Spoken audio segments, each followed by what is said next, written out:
Propagation d'une onde transversale. On a modélisé à l'instant t égale 125 millisecondes l'aspect d'une corde parcourue par une onde transversale de célérité v. À la date t égale à 0 secondes, le front de l'onde quitte l'extrémité S de la corde. 1. À quelle date le front, la crête et l'arrière de l'onde vont-ils arriver en un point M d'abscisse xm égale 5 mètres? 2. Représenter les variations du déplacement du point M en fonction de temps ym de t.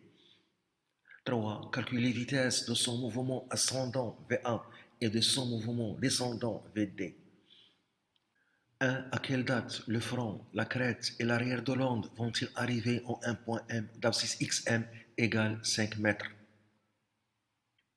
1. Les dates.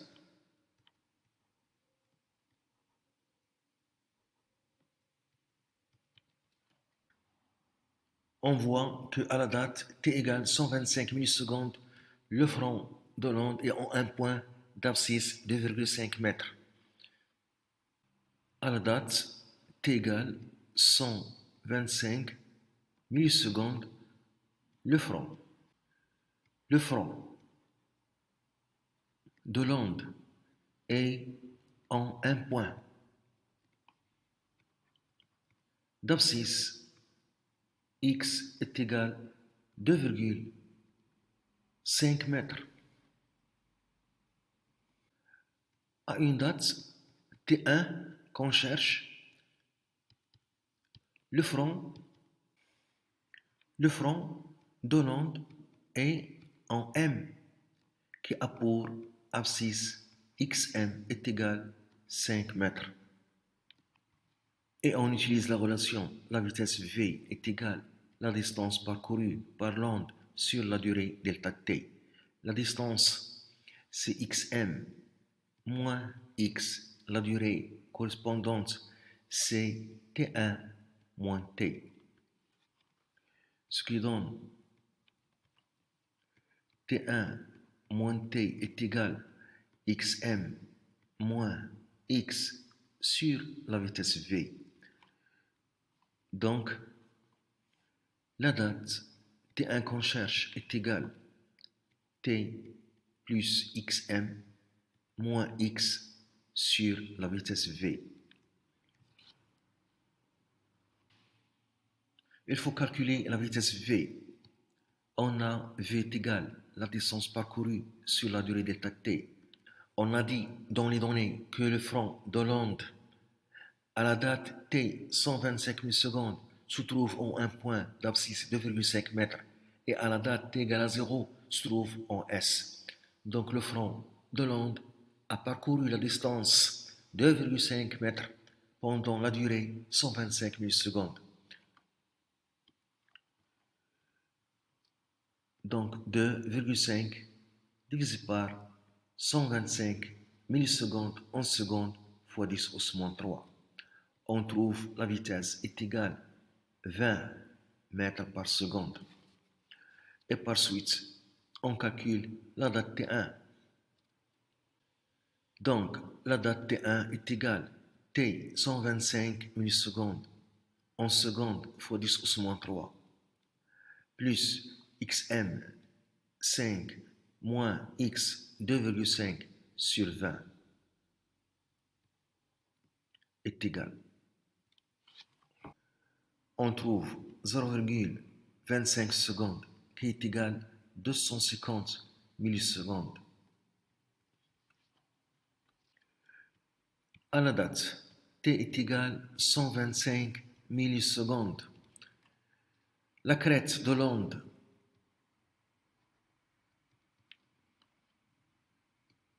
est en un point qui a pour abscisse x est égal 2 mètres. À la date T2 qu'on cherche, la crête est en M qui a pour abscisse xm est égal 5 mètres.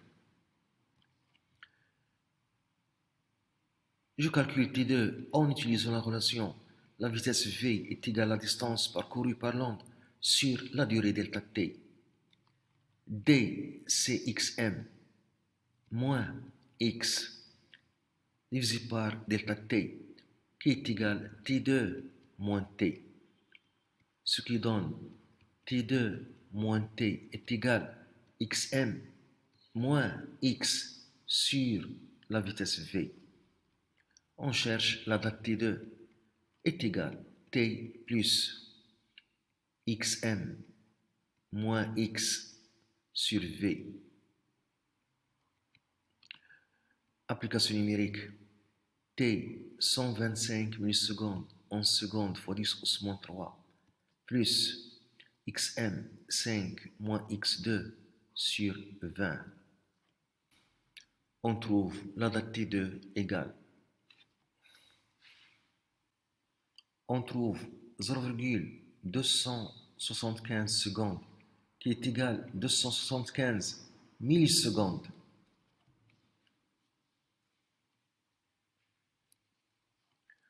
On a aussi à la date t est égal à 125 millisecondes. L'arrière de l'onde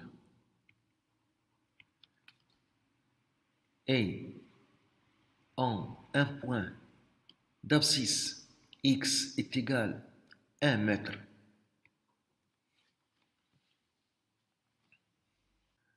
À la date t3 qu'on cherche, l'arrière de l'onde est en m, qui a pour abscisse xm est égal à 5 mètres.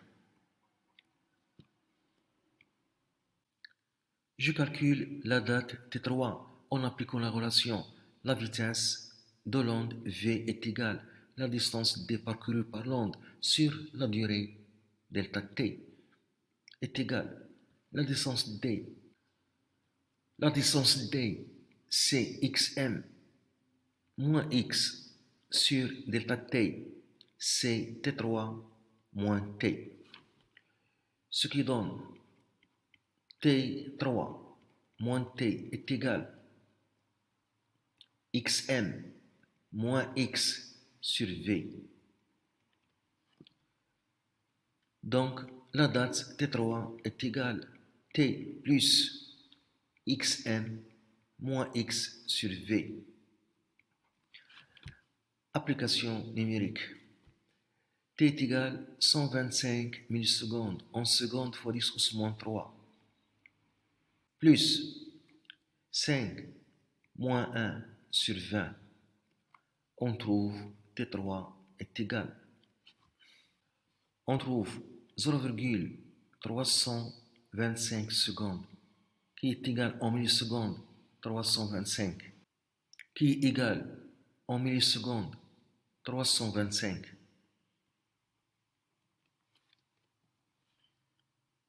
De représenter les variations de déplacement de point M en fonction du temps ym du t. De la courbe ym de t. On a, d'après les calculs, à la date t1 égale 250 millisecondes, le front de l'onde est en m. Le front de l'onde a pour déplacement 0. Donc on a ce point.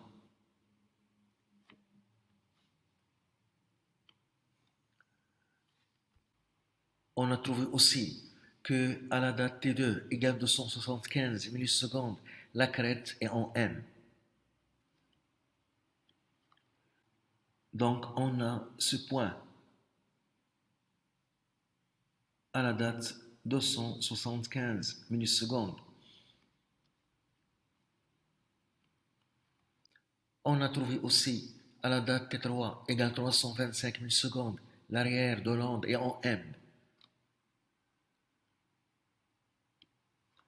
L'arrière de l'onde a pour déplacement 0. On a ce point.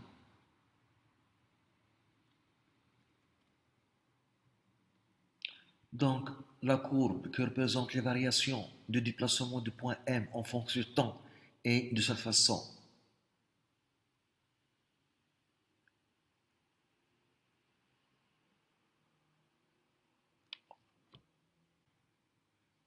Il faut remarquer que le déplacement maximal, c'est 1 cm. Il ne faut pas confondre cette figure et cette figure. Cette figure est une image de la corde à une date t égale 125 millisecondes. Et cette figure est une courbe qui représente les variations de déplacement du point M en fonction du temps.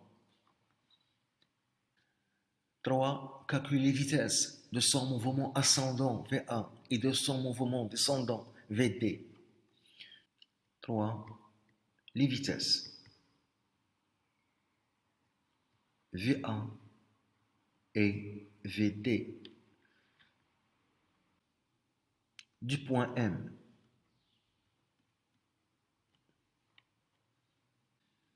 On utilise la même relation. La vitesse V est égale à la distance parcourue sur la durée delta t, car les vitesses sont constantes. Mais dans ce cas, le mouvement du point M est vertical, suivant l'axe OY. Pendant la montée, le déplacement vertical Y du point M varie de 0 à 1 cm pendant la durée 25 millisecondes. Donc la vitesse de mouvement ascendant VA est égale à 1 cm en mètres fois 10 moins 2 moins 0 pendant 25 millisecondes. Donc en secondes fois 10 moins 3.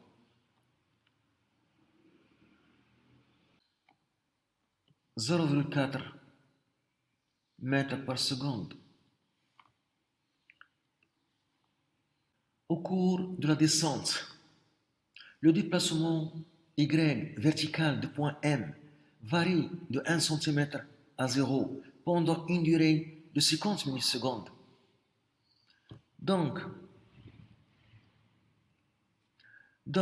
la vitesse de mouvement descendant VD est égale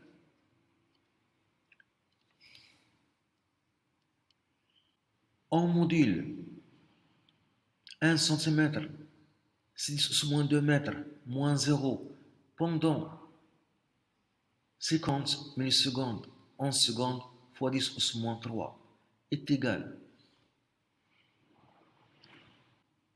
On trouve 0,2 mètres par seconde.